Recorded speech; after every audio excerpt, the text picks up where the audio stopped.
ஓம் சத்குரு சாய்நாதாய நமோ நமக. எனது முதன்மை பேராசான் மதிப்பிற்கிய ஜோதிட கலையாசர் ஆதித்ய குருஜி ஐயா அவர்களுக்கு குருவணக்கம்.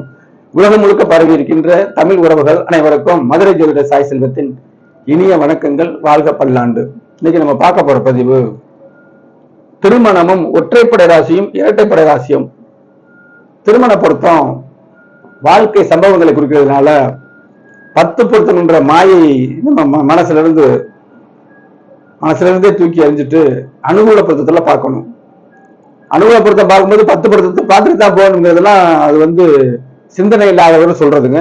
நேரடியாகவே அனுகூலத்துக்கு போயிடலாம். அனுகூல பொருத்தத்துக்கு இப்படி பார்க்கும்போது என்ற பொருத்தம் பார்க்குறவங்க திருமண காலத்தை முதல்ல ஒரு ஜாதகத்தை வச்சு அதுலயே எல்லாமே பார்க்கலாம்.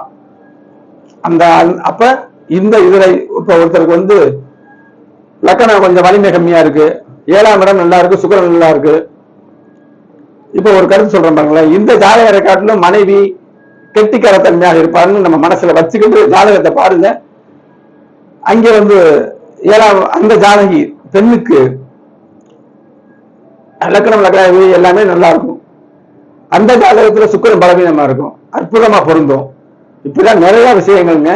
திருமண பொருத்த விஷயம் மகா நுணுக்கமான விஷயம். புரிஞ்சுக்கிறவங்க நல்லா போய் இப்படித்தான் நான் திருமண பொருத்தம் பாக்குறேன். இப்ப எடுத்துக்கிட்ட மேட்டரை சொல்லிடுவோம்.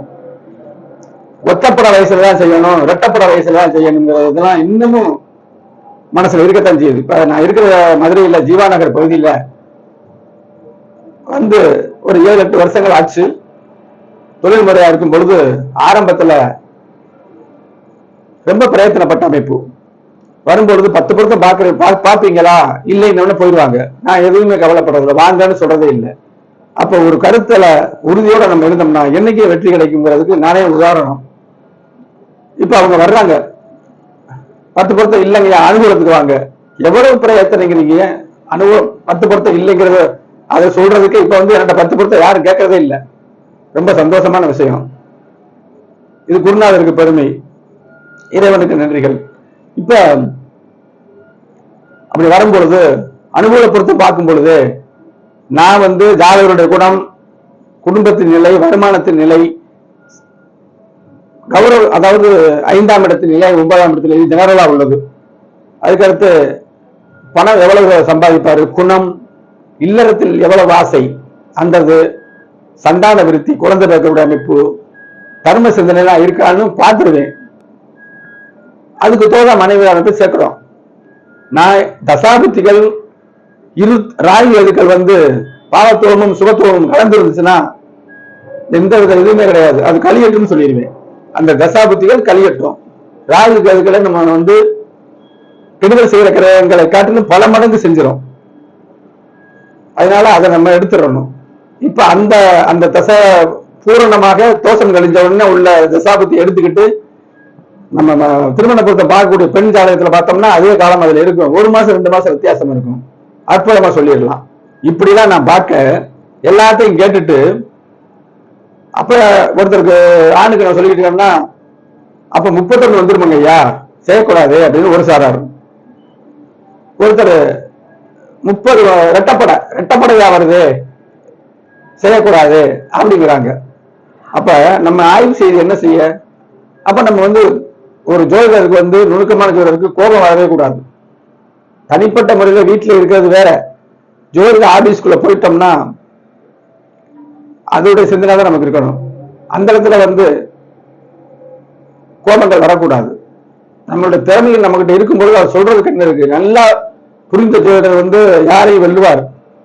யாருமே ஜோதிடத்தை முழுசா கத்தவும் இல்லை, அறவரையா கத்தவர்கள் நம்ம மேல இருப்போம். அப்ப அவங்ககிட்ட இதெல்லாம் இல்லம்மான்னு சொல்லி அவங்ககிட்ட நான் விளக்கம் சொல்லுவேன். தசாபுத்தி அமைப்புகள் தான் பார்க்கணும்.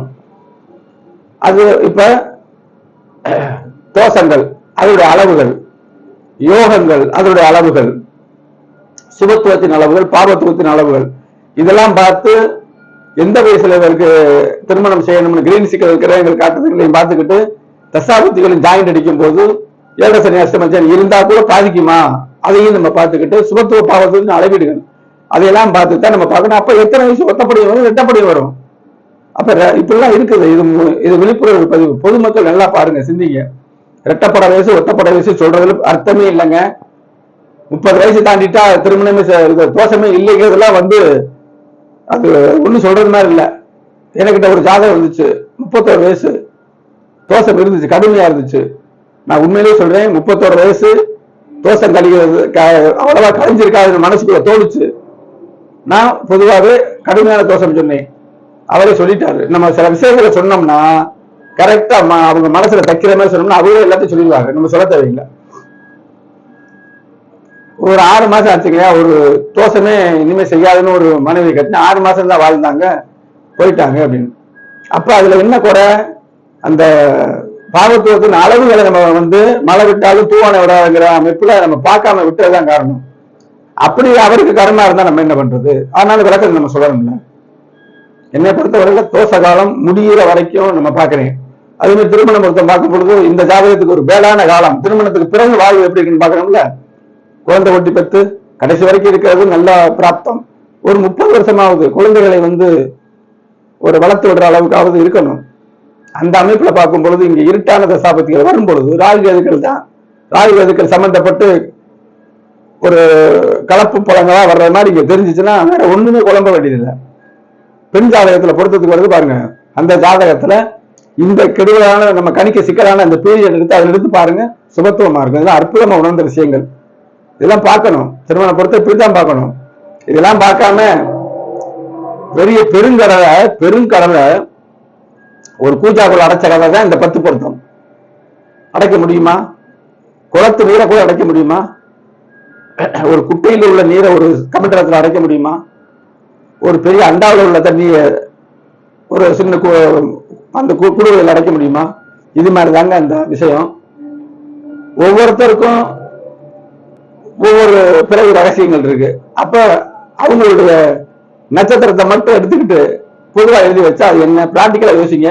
நான் சொல்ற விஷயம் ஜோதிட நம்பிக்கையில்லாத கூட தவறுன்னு தெரியும். ஆகவே திருமண பொருத்தம் பார்க்கும்போது அனுகூல பொருத்தம் தான் பார்க்கணும். 10 பொருத்தம் பார்த்துட்டு தான் போகிறதுக்கு 10 பொருத்தம் ஒரு அட்மின் அல்ல அனுமதிக்கிறதுக்கு. நேரடியாகவே அனுகூல பொருத்தம் பார்த்துடலாம். தசாபுத்திகள் சுபத்துவ பாவத்துவப்படி நல்ல தோஷத்தை தான் பேசணும். திருமண அமைப்புக்கு வயசை சொல்றோம்ல, தோச அமைப்புகள் எப்ப நீங்குதுங்கிறத கடைசி வரைக்கும் பார்க்கணும், பல கணக்குகளோடு. அப்ப தோசம் நீங்கும் போது ரெட்டப்பட வயசாகவும் வரும், ஒத்தப்பட வயசாகவும் வரும். இது ஒரு பிரச்சனையே இல்லை. தோசம் நீங்கிற காலத்தை மட்டும் தாங்க கண்டிப்பா பார்க்கணும். உறுதியாக சொல்றேன், பொதுமக்கள் புரிஞ்சுக்கிறீங்க, ஆர்வலர்கள் புரிஞ்சுக்கிறீங்க. என்னுடைய அஸ்ட்ரோ சாய் செல்வம் அப்படிங்கிற யூடியூப்ல 1000க்கு 100க்கும் மேற்பட்ட பயனுள்ள வீடியோக்கள் இருக்குது. கல்வி, கல்வியின் தரம், திருமணம், திருமணத்தின் தரம், 2ஆம் திருமணத்தின் தரம், மூத்த சகோதரத்தின் நிலை, இளைய சகோதரத்தின் நிலை வித்தியாசம் இருக்கு.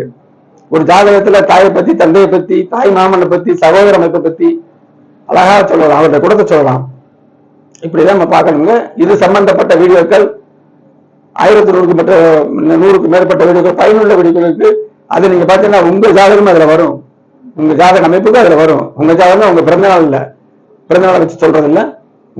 என்ன சந்தேகம் இருக்கோ அது அதுல கண்டிப்பா இருக்கும். பாருங்க, பலன் தனிப்பட்ட முறையில் வேணும்னா கிரக விளக்கத்தோடு தெரிந்து கொள்ள இந்த திரையில வாட்ஸ்அப் நம்ம தொடர்பு கொள்ளுங்க. தெளிவாக அற்புதமாக பலன்களை கேட்டு தெரிந்து கொள்ளலாம். அடுத்த ஒரு பயனுள்ள வீடியோவை சந்திப்போம். நன்றி.